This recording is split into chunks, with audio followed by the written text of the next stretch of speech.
Amines chapter चल रहा था, मेथड ऑफ प्रिपरेशन हो गई थी।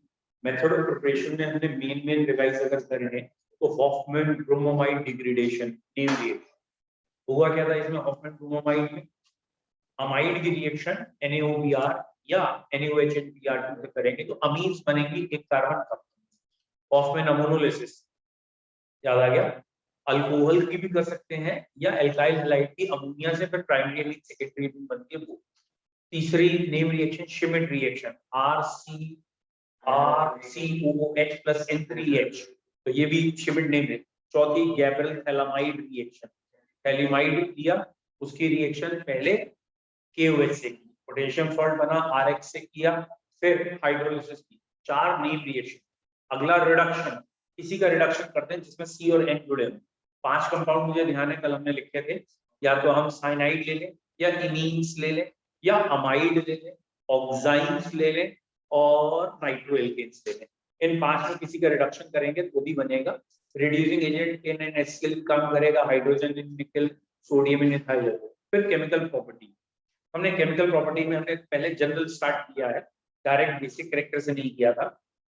पहला हमने लिखा था केमिकल में कार्बाइल अमीन रिएक्शन, अमीन्स की रिएक्शन, प्राइमरी अमीन्स की रिएक्शन क्लोरोफॉर्म और KOH से कर दें तो एल्काइल आइसोसाइनाइड बनते हैं और इनको कार्बाइल अमीन भी कहते हैं। तो कार्बाइल अमीन रिएक्शन हमने पढ़ी। बैड स्मेलिंग, फाउल स्मेलिंग, और ये बहुत पूछा भी जाता है, बस क्वेश्चन ध्यान से पढ़िएगा क्या पूछा है। उन्होंने पूछा फाउल स्मेलिंग कंपाउंड कौन सा, तो carbylamine is the answer. किस अमीन की रिएक्शन करते हैं, तो प्राइमरी एलिफैटिक या एरोमेटिक अमीन की करते हैं। तो प्राइमरी एलिफैटिक और aromatic amine on reacting with chloroform and KOH gives foul smelling isocyanide. This reaction is known as carbyl amine reaction.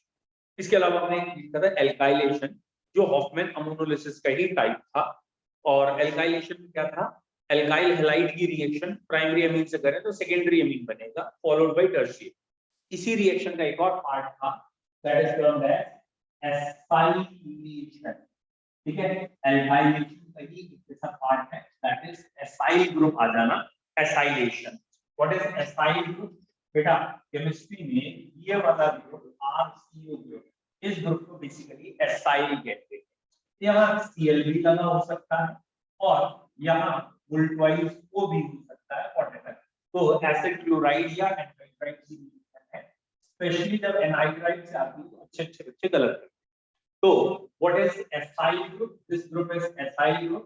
और अगर इसमें CH3CO लगा दिया, अगर इस ग्रुप की बात करेंगे देन इट इज एसिटाइल।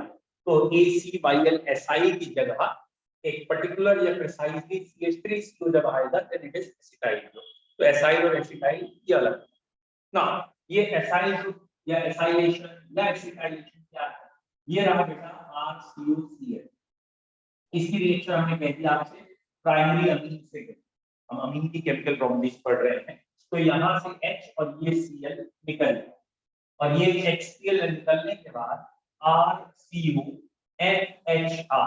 ये रिवर्स होकर जुड़ गया, NHR बन गया और अलग हो गया HCl।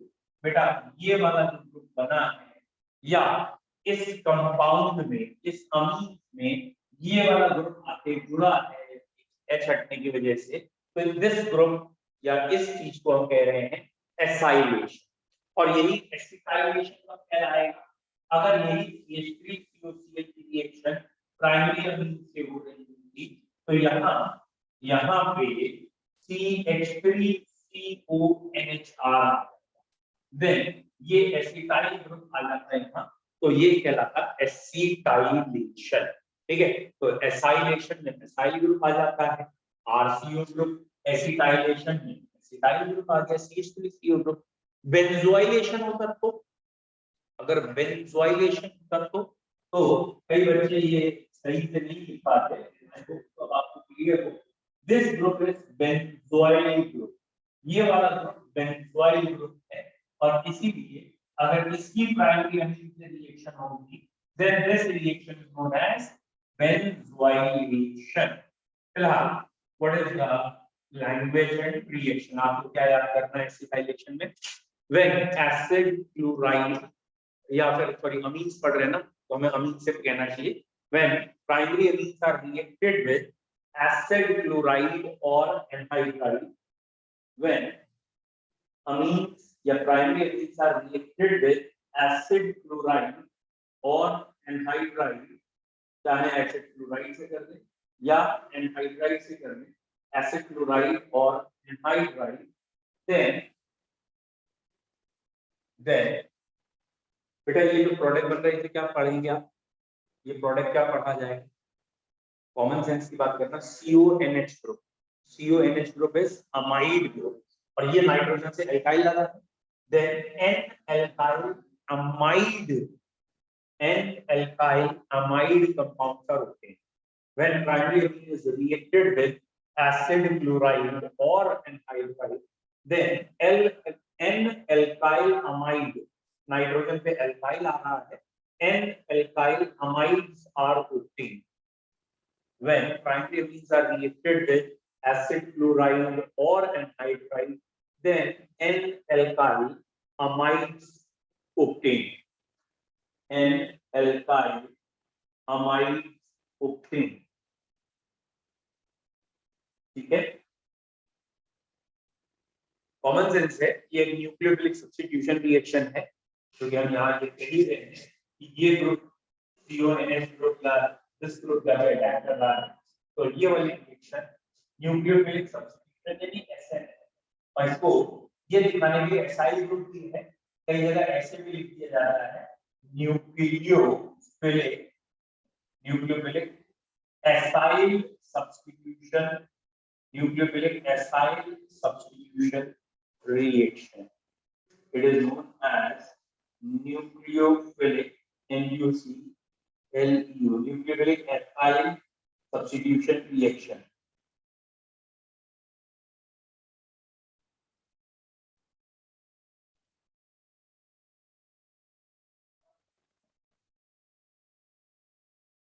ठीक है,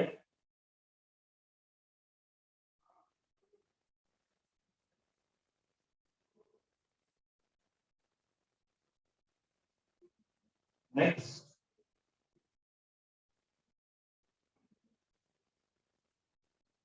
ठीक है,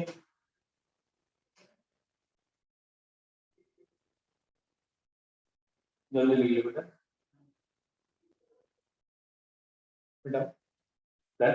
ये तीनों वर्ड जरूर लिखिएगा।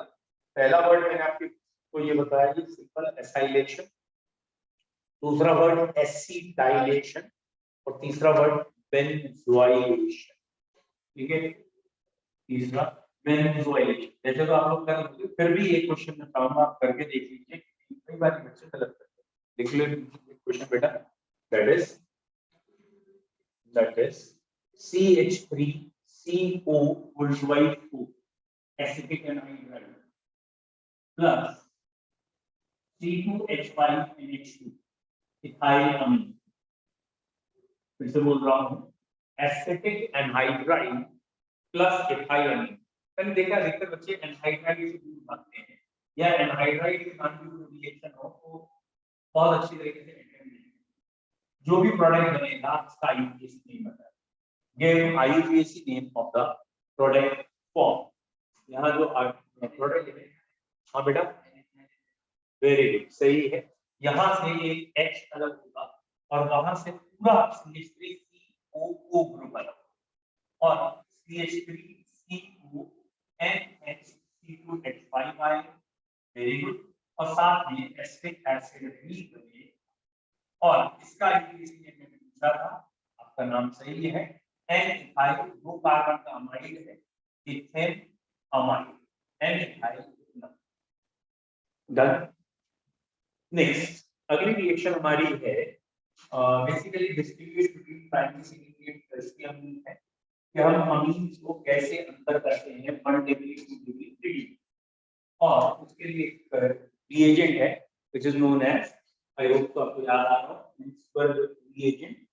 ठीक है, हिंसबर्ग रिएजेंट याद आ गया, HINSBER, ये हाइजेनबर्ग नहीं है एटॉमिक स्ट्रक्चर वाला, ये हिंसबर्ग रिएजेंट।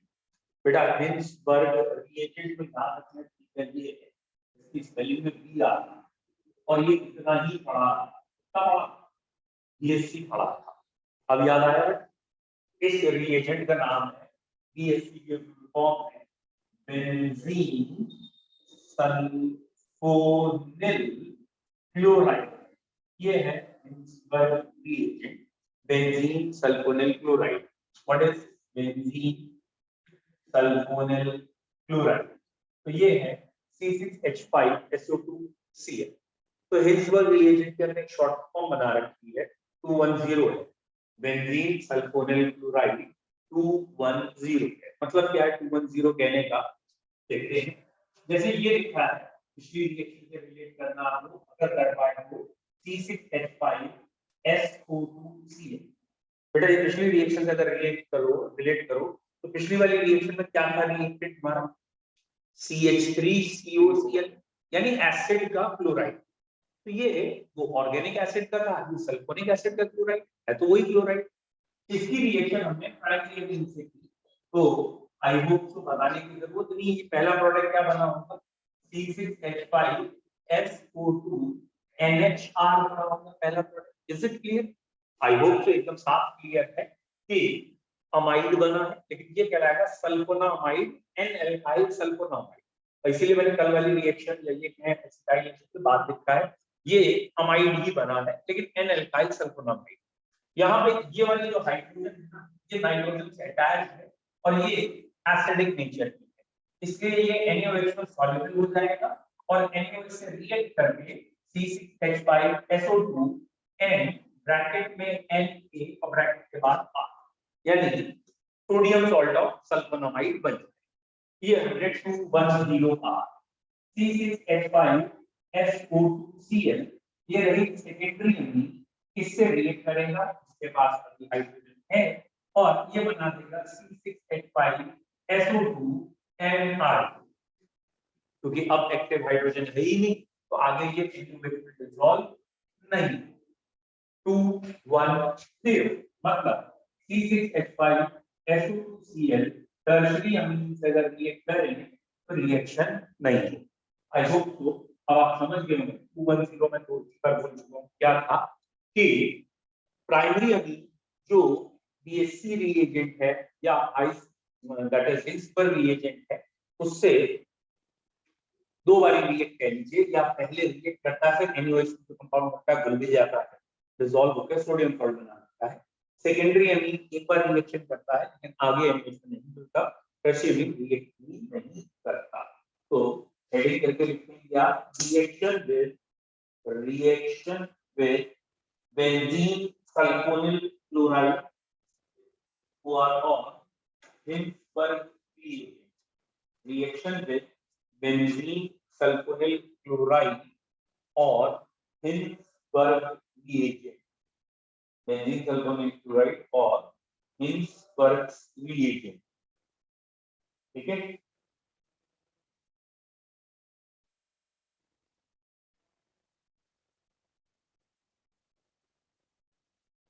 लिख लिया?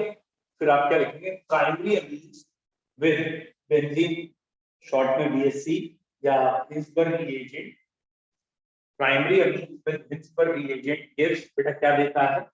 N alkyl benzene sulfonamide.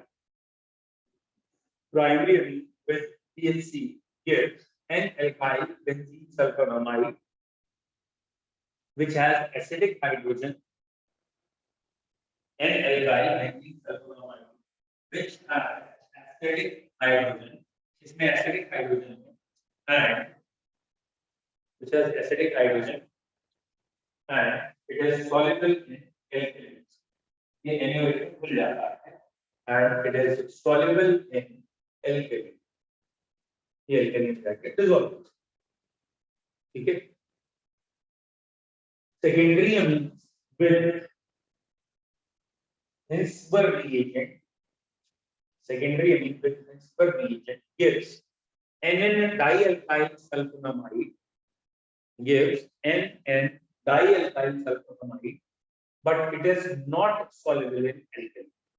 ये एक ऐसा कंपाउंड बनेगा लेकिन इसके पास एसिडिक हाइड्रोजन नहीं है, इसलिए it is not soluble in alkali. ये एल्कली में सॉल्युबल नहीं है। Tertiary amine do not react with benzene sulphonamide, tertiary benzene sulphonamide से reaction, sorry tertiary do not react with benzene sulphonyl chloride कहना है, बेंजीन सल्फोनिल क्लोराइड।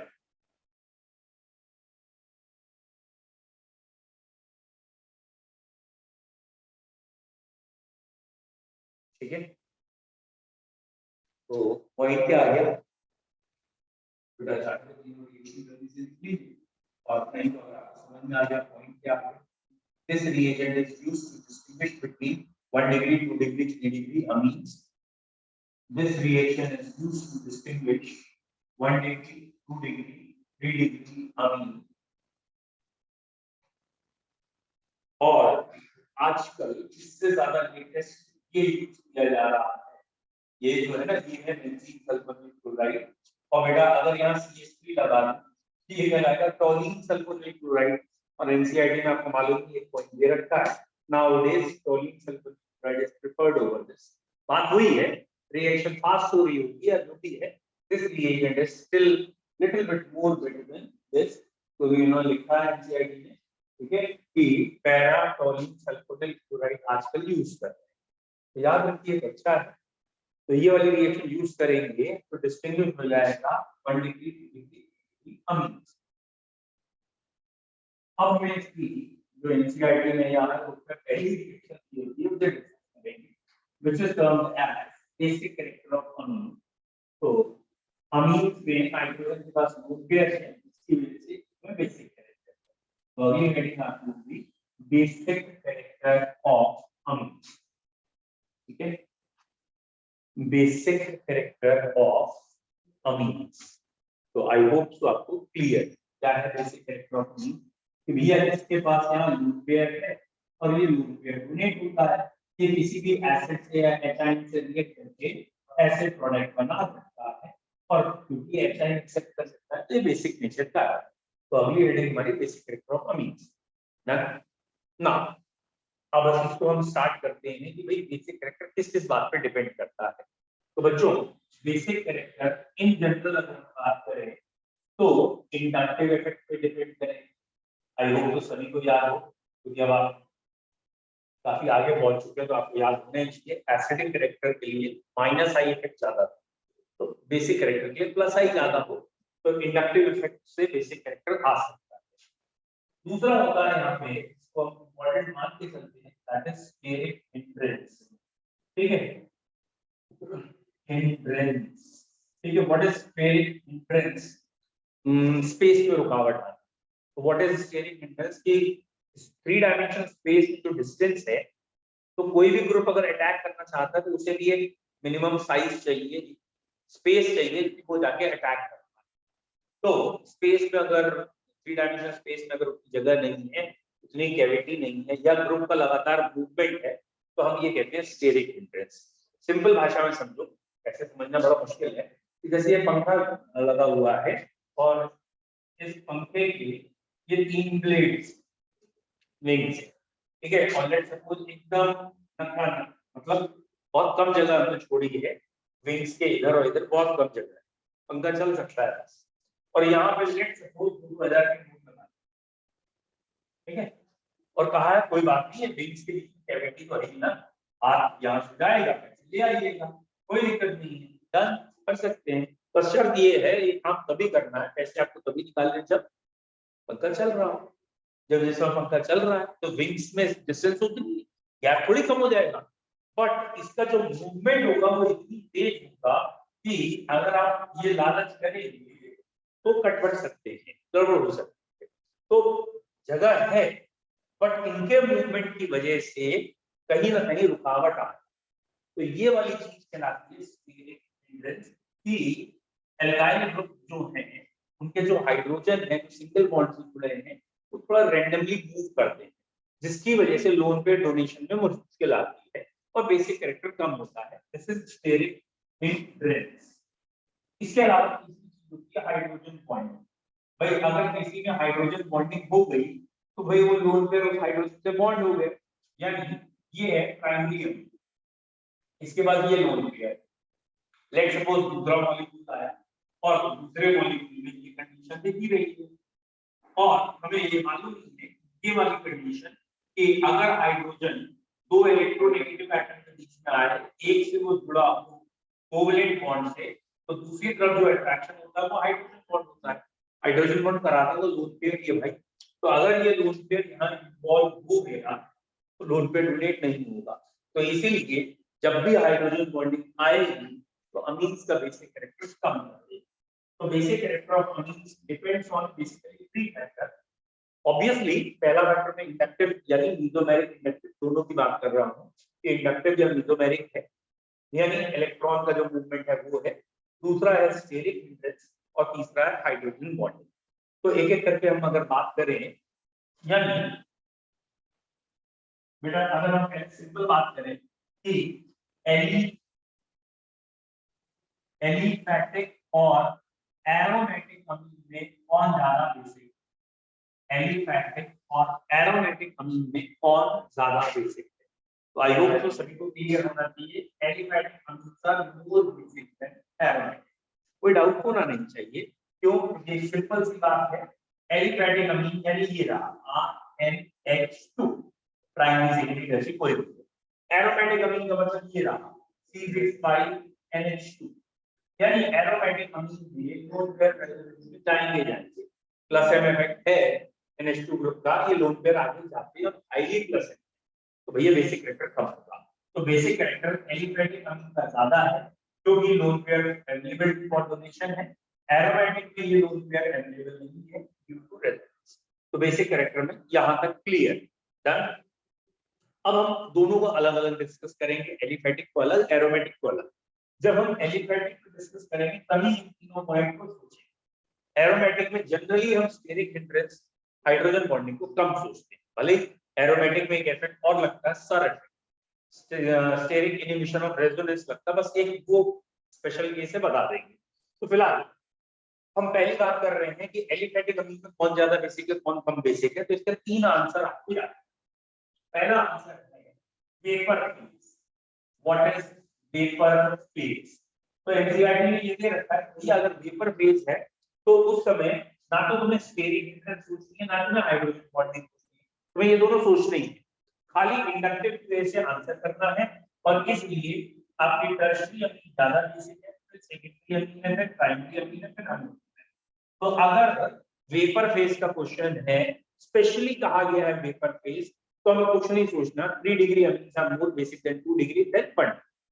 अब उन्होंने vapour phase word नहीं दिया सेकंड केस, और उसकी जगह उन्होंने कहा है हमारा ग्रुप CH3 है, जो एल्काइल ग्रुप CH3। कहने का मतलब अगर एल्काइल ग्रुप CH3 है तो हम ये कहना चाहते हैं, इसको मैं कह रहा हूं 2 डिग्री अमीन यानी 2 CH3, और इसको कह रहा हूं 1 डिग्री अमीन, और इसको कह रहा हूं 3 डिग्री अमीन, और इसके बाद ये हो गया अमीन। तो ये कंपैरिजन हमारा R ग्रुप मिथाइल है, और मिथाइल है तो 2 1 3, सेकेंडरी ज्यादा बेसिक है, फिर प्राइमरी है, फिर टर्शियरी है, तो 2 1 3।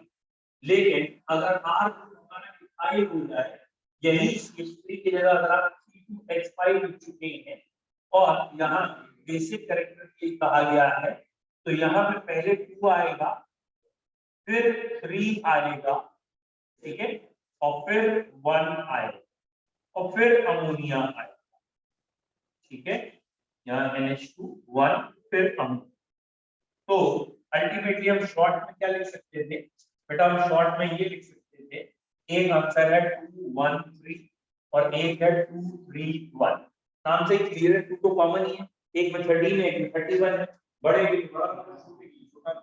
यानी इथाइल जब आएगा, जब आपको इथाइल ग्रुप लेना होगा तो आपके लिए ये नंबर है, जब आपको मिथाइल ग्रुप लेना होगा तो याद रखना आसान है, मैंने थोड़ा एलॉबरेट करके बनाया है, जैसे एनसीईआरटी में भी है।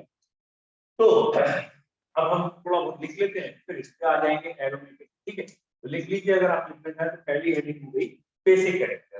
अब मैं शॉर्ट में लिखा हूं, इट डिपेंड्स ऑन, इस पे डिपेंड करता है, it depends on inductive effect, steric hindrance, it depends on inductive effect, steric hindrance and hydrogen bonds।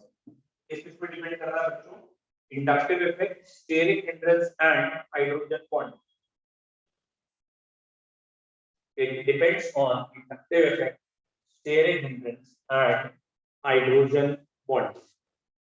ठीक है, और ऑब्वियसली अभी इंडक्टिव कहने का मतलब सिर्फ एलिफैटिक की बात कर रहा हूँ, एरोमैटिक की नहीं कर रहा हूँ. नेक्स्ट पॉइंट लिखिए. In vapor phase only inductive effect has rule. In vapor phase only inductive effect has rule. Therefore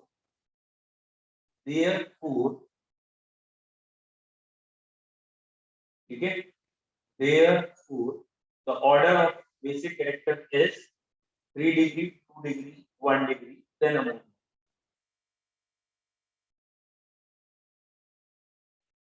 बोलो क्लियर है? ठीक है,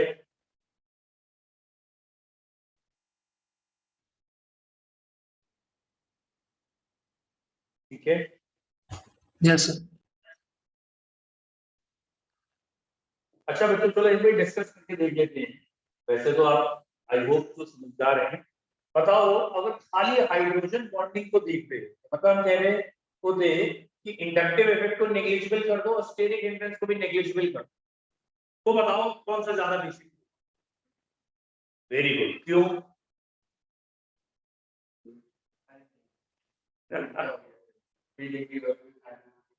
वेरी गुड. अब आपका आंसर गलत था. अगर खाली हाइड्रोजन बॉन्डिंग आप देख रहे होते तो आप कहते 3 डिग्री ज्यादा बेसिक. क्लियर? अच्छा, खाली स्टेरिक हिंड्रेंस को देख रहे हो तो वेरी गुड. और 1 डिग्री की स्टेरिक हिंड्रेंस है ही. अगर एनसीईआरटी ने बहुत बढ़िया बात दे रखी है, अगर आपने पढ़ा हो एनसीईआरटी में, तो एनसीईआरटी ने ये कहा है कि सॉल्वेशन कर दो, यानी वाटर इनके चारों ओर घोल दें, मतलब इसको वाटर में घोल दें और वाटर से हाइड्रोजन बॉन्ड बने, या वाटर के चारों ओर जब आ जाएगा तो क्या, तो इंटरमीडिएट कौन सा ज्यादा स्टेबल, और इसके हिसाब से जो वाटर जब आता है और हाइड्रोजन बॉन्डिंग भी हो जाती है, मतलब वाटर से सॉल्वेशन जब हो जाता है, तो इन्होंने कह रखा है greater the stability of ammonium salt stronger should be the corresponding base. जिसका अमोनियम सॉल्ट ज्यादा स्टेबल होगा वो बेस क्या माना जाएगा? स्ट्रॉन्गर. और उस बेसिस पे इन्होंने कह रखा है बच्चों कि 1 degree is more stable than 2 degree, more stable than 3 degree, which is opposite to the inductive. क्यों?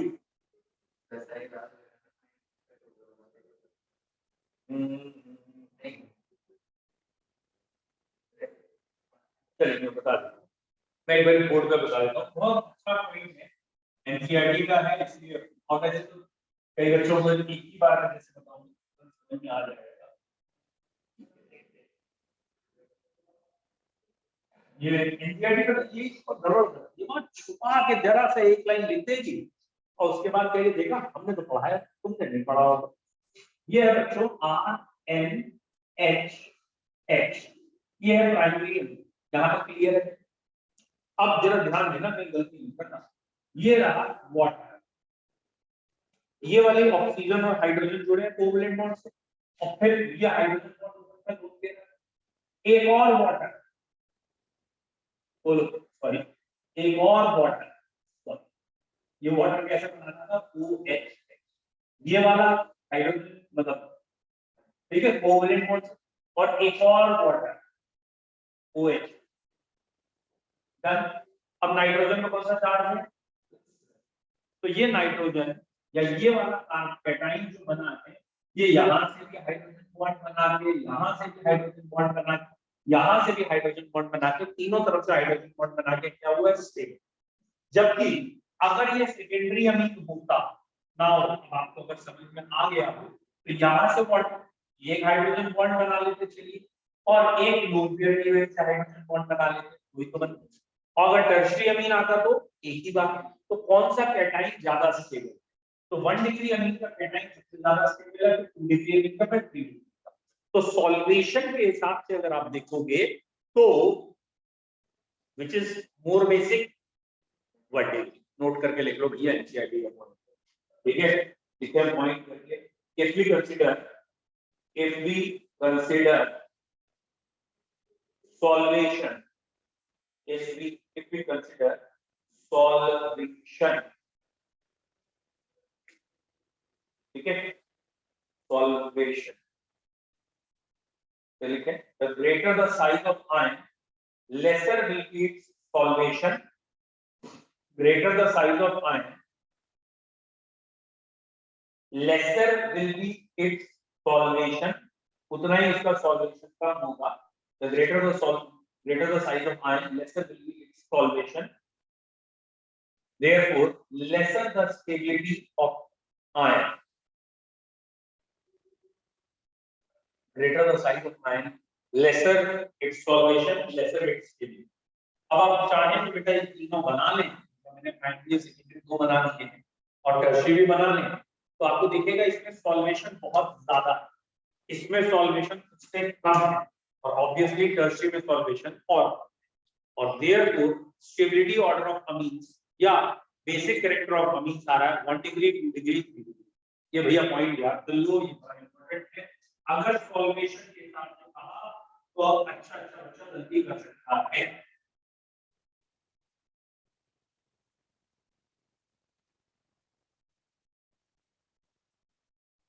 बोलो भैया ठीक है,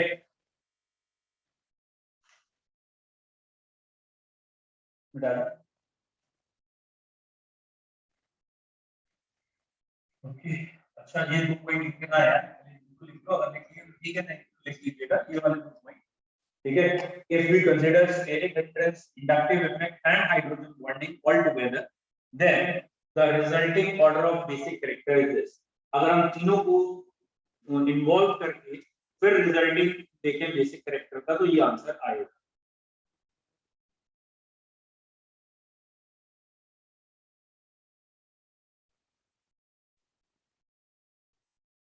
डन, लिख लिया है।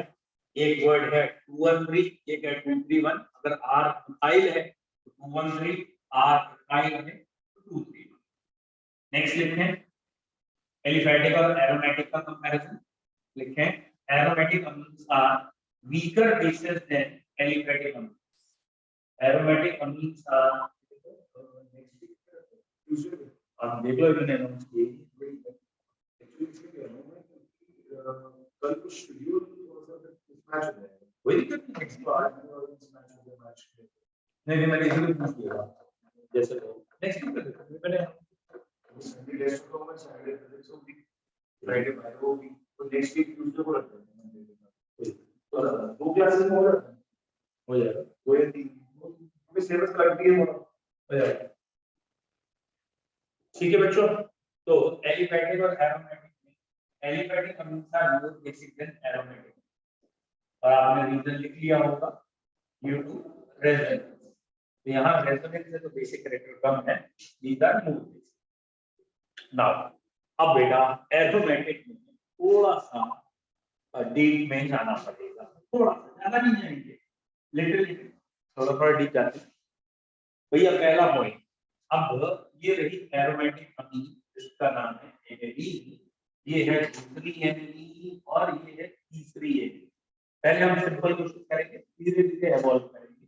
बेटा पहला क्वेश्चन सिंपल क्वेश्चन क्या है, मान लीजिए यहाँ पैरा पोजीशन पे NO2 ग्रुप लगा है और यहाँ पैरा पोजीशन पे CH3 ग्रुप लगा है, जान लीजिए, और 99.9% 12th स्टैंडर्ड में इसी लेवल का क्वेश्चन आता है, 12th स्टैंडर्ड का यही क्वेश्चन है। 12th स्टैंडर्ड में ऐसे तीन हल्के से ग्रुप लगे होते हैं, क्योंकि वो सो ये देखना चाहते हैं कि बच्चे थोड़ा बहुत भी मेहनत की है या नहीं, क्योंकि इस समय कोई इंजीनियरिंग का टेस्ट थोड़ी ले, तो इसलिए which is the correct order. तो यहाँ सबसे ज्यादा बेसिक 3 है, 2 है, 1 है, और रीजन एकदम सिंपल है, ये वाला ग्रुप प्लस m है और ये वाला ग्रुप माइनस है। Plus m increases the basic character, minus m decreases, इसलिए ये ज्यादा बेसिक है, ये कम। जब भी आप एरोमेटिक में लगाइएगा तो ज्यादा वो नाटक मत करिएगा 3 डिग्री 2 डिग्री 1 डिग्री या स्टेरिक हिंड्रेंस, ये सब एरोमेटिक में ऑलरेडी रेजोनेंस की डोमिनेंट फैक्टर है कि वो इंडक्टिव और स्टेरिक हिंड्रेंस इतने डोमिनेंट नहीं, तो जहां रेजोनेंस इफेक्ट हो रही है बस उससे पूछेंगे, तो यहाँ ये आ गया विदाउट। चलिए अब इसी का एक क्वेश्चन मान लीजिए चलिए दोबारा लिख देता हूँ, NH2 है और सॉरी ये भी NH2 है, ये दो अमीन है। And now we are saying कि ये मेटा पोजीशन पे दोनों, बहुत सिंपल क्वेश्चन कर रहे हैं। मेटा पोजीशन, यहाँ मेटा पोजीशन पे लेट सपोज OH लगा है, ठीक है, बहुत कम चांसेस है लगा हो, लेकिन चलो मान लेते हैं लगा है, और यहाँ मेटा पोजीशन पे CH3 लगा, व्हिच इज मोर बेसिक। और यही क्वेश्चन अगर है, यही वाला क्वेश्चन है बेटा, और मेटा की जगह पैरा पे यही दो ग्रुप लगे, यहाँ पे OH लगा और यहाँ CH3, अब गलत। देखिए बेटा, पहले मैं ये एक्सप्लेन कर रहा हूँ, आई होप तो आप सभी को समझ में आ रहा हो कि ये NH2 से कंपेयर करना है, बोलकर उसका डोनेट होना है, तो भैया OH में +M होता है और यहाँ +M वीक होता है, और अगर इसका +M ज्यादा है तो ये बेसिक ज्यादा है। यहाँ पे भी OH से +M लगता ही नहीं, मेटा पोजीशन में इलेक्ट्रोमैग्नेटिक लगता ही नहीं, खाली इंडक्टिव लगता है। ये -I और +I कम देगा, -I इसलिए ये ज्यादा। क्वेश्चन समझ में आ गया? पहले दो क्लियर है, डन। अब हम बात करते हैं इस क्वेश्चन की जो थोड़ा सा अटपटा या गलत होने वाला, जो बच्चे भूल भी जाते हैं एग्जाम में और कॉम्पिटिशन में ही तो आता है। फिलहाल 12th स्टैंडर्ड में सीबीएसई बोर्ड में अभी तक हमने ज्यादा ऐसे क्वेश्चन देखे नहीं जो ऐसे अटपटे। क्या है भैया, ये NH2 लगा है तुम्हारे सामने, ऑर्थो पोजीशन पे लगा दिया, लेट सपोज मिथाइल, और यहाँ पे नहीं लगा मिथाइल, पहले यही बताना। बताइए विच इज मोर बेसिक, पहला या दूसरा, क्यों? Which is more basic? पहला ज्यादा बेसिक है बेटा, मुझे ध्यान नहीं है एनसीईआरटी ने दिया नहीं दिया, लेकिन फिर दिया है। आपको एक इफेक्ट पढ़ाया था बेंजोइक एसिड, जिसका नाम हमने बताया था ऑर्थो इफेक्ट। उसमें हमने कहा था ऑर्थो पोजीशन पे कुछ भी लगा हो, एसिडिक बढ़ाता है तो बेसिक ये जाता है। समझना? मैं यही कह रहा हूँ ना कि केमिस्ट्री में कुछ एक्सेप्शंस ऐसे हैं जो अगर आपने तुरंत नहीं सोचे तो एग्जाम में क्वेश्चन गलत होने के चांसेस बहुत। और बाकी एक तो छोटा फैक्ट्री है नहीं, व्हाटएवर, एक नीम या क्या कहते हैं वो, मुझे अच्छा लगा उसका लड़के का, वो बड़ा अच्छे तरीके से उसने केमिस्ट्री की उतारी है, बहुत सरल भाषा में उतारी। उन्हें साफ कहा, मेरे को तो समझ में नहीं आता, ये केमिस्ट्री वाले खुद ही कंफ्यूज। पहले कहते हैं रदरफोर्ड मॉडल पढ़ो, फिर कहते हैं ये तो फेल हो गया है। भैया हम तुम हमसे मजे ले रहे हो, फेल हो गया तो पढ़ाई क्यों रहे हो? फिर कहते हैं अब तुम बोर मॉडल पढ़ो, मतलब बोर करते हैं हमें। फिर कहते हैं ये भी फेल हो गया है। बोले इतनी मुश्किल से कोई चीज समझ में आती है? फिर कहते हैं ना ये तो होता ही नहीं, तुम कैसे कर सकती हो? हम पूछते कैसे नहीं होता? बोले छोड़ो, ये सूडो इफेक्ट है, ये होगा ही नहीं। मतलब वो खुद ही कंफ्यूज इतना है। अब हमेशा अभी तक कहते आए थे कि भैया +M होता है, -M होता है, लगा लो उसके हिसाब से। जैसे ही लगाने बैठते बोले ना ना ना, ना यहाँ नहीं लगता। क्यों नहीं लगता? बोले यहाँ हाइड्रोजन बॉन्डिंग हो जाएगी। नहीं, बाकी में क्यों नहीं हो रही थी? क्या था? अच्छा हाइड्रोजन बॉन्डिंग में लगा रही ना, यहाँ ये भी नहीं लगेगा। अब क्या लगेगा? Ortho effect. ऑर्थो इफेक्ट क्या होता है वो छोड़ो, आगे तुम कभी पढ़ोगे। ऑर्थो इफेक्ट होता है, बस ये समझ लो जब भी ऑर्थो पे लगेगा कम हो जाएगा, इतना याद करो बस। अब यहाँ पे आपको ये ध्यान रखना है, ऑर्थो पोजीशन पे लगा कम, मतलब बेसिक कैरेक्टर इसका कम है, कोई ग्रुप लगे वो बेसिक करता है। डन। अभी सब कुछ पढ़ के हटोगे फिर क्या आएगा? ये NH2 है, या मान लो N के ऊपर यहाँ पे CH3 है, यहाँ CH3 है, ठीक है, CH3 लिख रहे हैं, यहाँ CH3 है, यहाँ CH3 है, और उसके बाद यही चीज है, और यहाँ मेटा पे CH3 है, मतलब ऑर्थो इफेक्ट नहीं लगेगा। तो कौन ज्यादा बेसिक हुआ? तो यहाँ पे उनसे जब क्वेश्चन पूछोगे तो पता क्या कहेंगे? ये ज्यादा बेसिक है, जबकि दोनों ऑर्थो पे लगा। क्यों? तो बोलेंगे इसमें लगता है सर इफेक्ट, बोले ये क्या होता है, व्हाट इज सर, बताओ व्हाट इज सर इफेक्ट। तो उनको पता क्या कहना, बड़ा बहुत बढ़िया बढ़िया लॉजिक बनाया तुमने। लॉजिक क्या बनाया, तुमने कहा steric inhibition of resonance. What is steric inhibition of resonance? उनका ये कहना है, मैं आपको सही बताऊं बेसिकली हो क्या रहा है कि बेचारे केमिस्ट्री वाले खुद भी परेशान हैं। वो देखते हैं, जब एक्सपेरिमेंट करते हैं, जो आंसर आता है फिर कहते हैं हम इसे प्रूव करते हैं भैया। और कॉमन सेंस है, पूरे वर्ल्ड की केमिस्ट्री, सारे आपके चारों तरफ की केमिस्ट्री कुछ 4-5 फॉर्मूले पे थोड़ी डिपेंडेंट है, इतना इजी भी नहीं है। तो यहाँ पे क्या है, बेसिकली एक बेंजीन की रिंग है जो कि प्लेनर है, एक प्लेन में, और इस प्लेन के ऊपर नाइट्रोजन लगा, वो भी प्लेन में ही है, ये पूरा एक प्लेन में मॉलिक्यूल। बट जब यहाँ इथेनॉल बाइक्यूब रिपल्शन, और जब ये रिपल्शन कॉल आया तो सीधी की तरह,